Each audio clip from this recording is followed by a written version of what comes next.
男人嘅浪漫豆腐火腩飯，每個禮拜一道好食又快手嘅家常菜。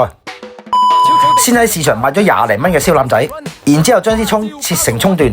喺市場買咗幾蚊雞嘅炸豆腐，我哋將佢切成好似燒腩咁上下嘅大細。然之後裁5、6塊薑片出嚟。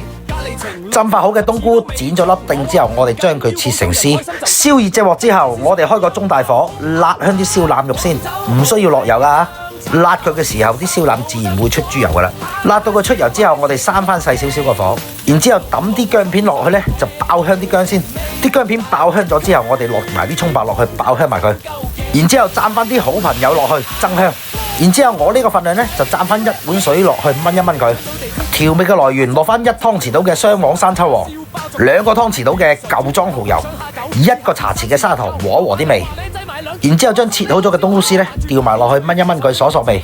啲炸豆腐我哋一手太車埋落去，我哋將所有嘅材料攤平佢，然之後呢，開行個大火炆佢6分鐘，最後開少少生粉水，打翻個薄芡落去，熄火前揼埋啲蔥花，兜兩嘢之後呢，我哋將佢起鑊。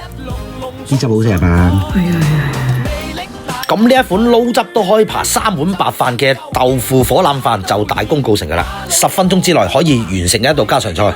我食飯先，中意就俾個 subscribe 我啦。